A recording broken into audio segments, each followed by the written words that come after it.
Pessoal, vamos na nossa última aula de Sistema de Informação de Marketing, complementando a matéria do semestre.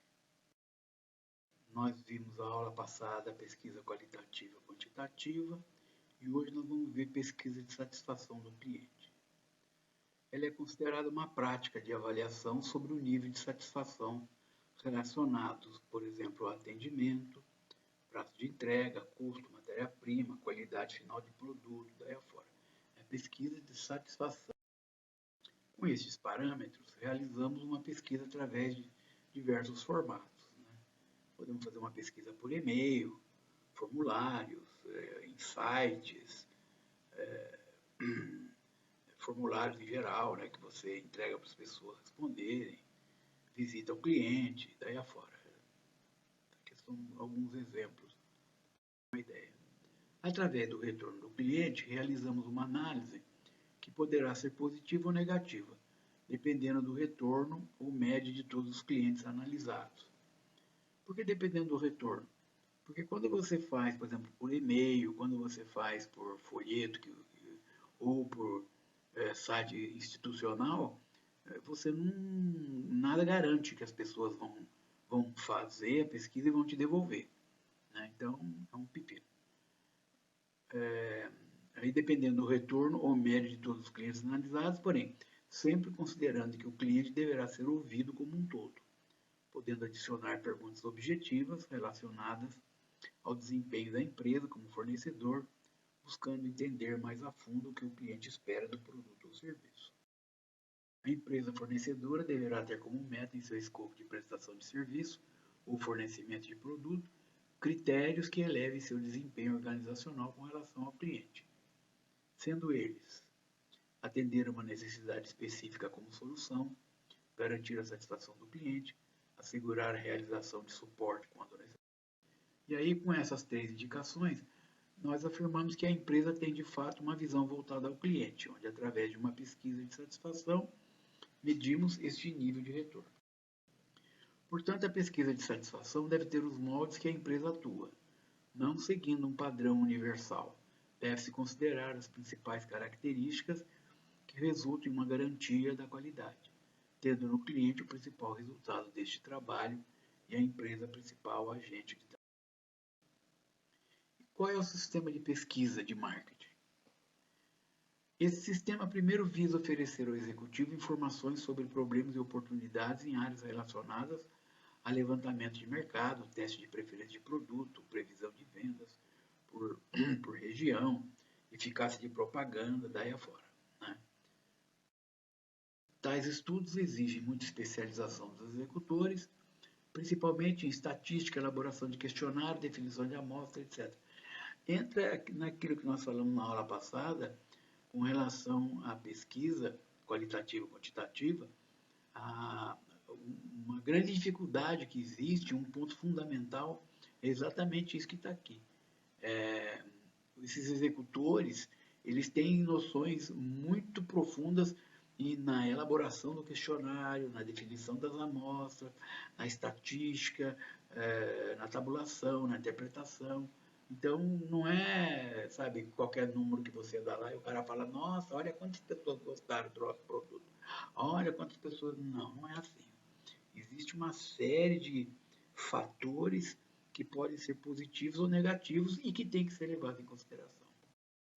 Usualmente, o sistema de pesquisa de marketing é aplicado no levantamento de dados sobre características de mercado, potenciais de mercado, análise de venda, estudo de produtos da concorrência, potencial de aceitação de novos produtos, previsão a curto prazo e longo prazo, tendências de negócios, que são, digamos assim, o objetivo de nós fazermos esses dados hoje podem ser tratados através de sofisticadas técnicas, tais como escala não métrica multidimensional, métodos econométricos, modelos amplos de marketing, laboratório de teste de marketing, modelos multiatributivos de atitudes e daí afora.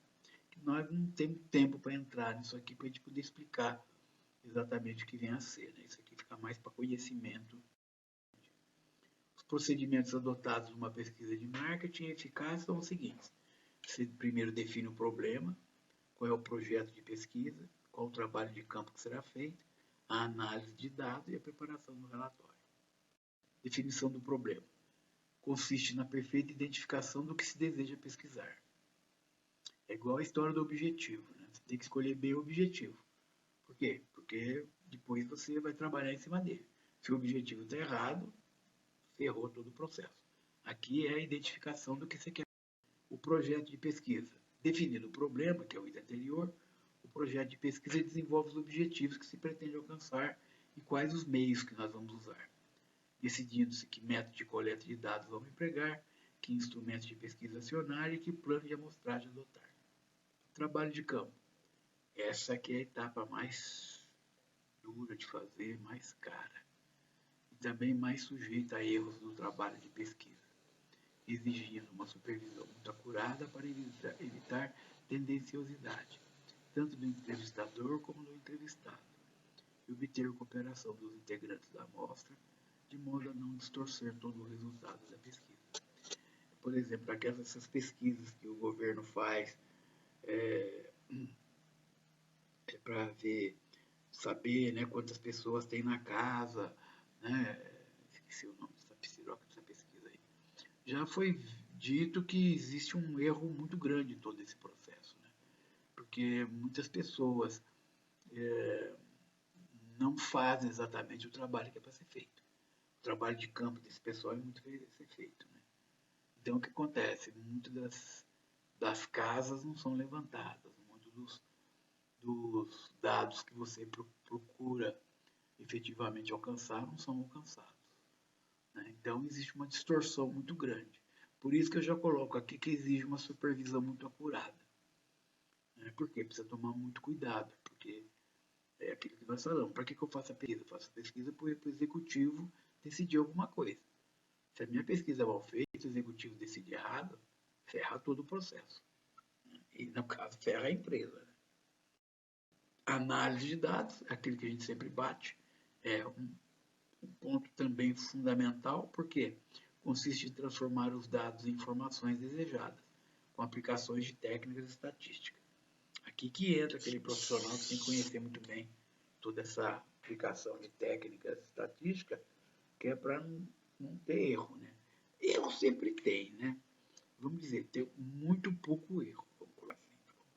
E a preparação do relatório, que deve conter as descobertas e as recomendações pertinentes numa forma administrativamente orientada, como o Kotler fala. Por quê? Porque tudo que nós levantamos lá atrás, o executivo, na realidade, se der bobeira, não sabe nem como é que faz. Não tem ideia do que vai ser feito, nada, né? O que ele vai querer ver, na realidade? É esse relatório aqui. Então, esse relatório precisa ser feito de uma forma tal que o executivo consiga ler o relatório e entender o relatório, né? Então, não interessa exatamente como foi feito, quanto tempo demorou, né? O que vai interessar para ele, o que é? É o que esse relatório vai trazer para ele de dado, né? Se por um acaso a pesquisa for bem feita, mas o relatório for mal feito, ferrou todo o processo, né? Não tem jeito. Se você mascara o relatório, você pode estar cometendo um puta erro, porque o executivo vai basear as decisões dele nesse relatório, né? Então, é um pepino. É aquilo que a gente fala, né? Eu devo ter falado em sala, não sei se deu tempo de falar, né? Nossas aulas foram tão poucas, mas a dificuldade que nós temos de fazer pesquisa no Brasil é exatamente por isso, né? Pela falta de preparo, pela falta de pessoas efetivamente boas. Por quê? Porque as pessoas bem preparadas e efetivamente boas são caras. E é aquilo que nós já comentamos, né? Muitas vezes o fulano não faz a pesquisa porque não tem grana, não tem dinheiro. Então, quanto eu vou gastar fazendo uma pesquisa? Ah, 200 mil, 300 mil. O cara fala, porra, mas isso aí é o que eu preciso para fazer a embalagem do meu produto. Pô, isso aí é a máquina que eu estou precisando. Pô, isso aí é o 13º do meu funcionário. pô, que se dana a pesquisa, faz porra nenhuma. Então é um pepino. Porque é aquilo que nós estamos falando, nós estamos trabalhando com pessoas efetivamente de excelente padrão. Não dá nem para ser médio, tem que ser bom. Por quê? Porque eu vou tomar minha decisão baseado nesse relatório que eles vão.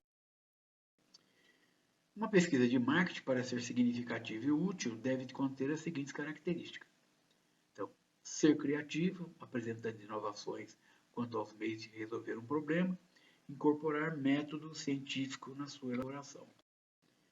Utilizar métodos múltiplos adaptados ao problema, objetivando obter maior confiança nos dados coletados, apresentar interdependência de modelos e dados, ser feita uma boa análise do valor e custo da informação.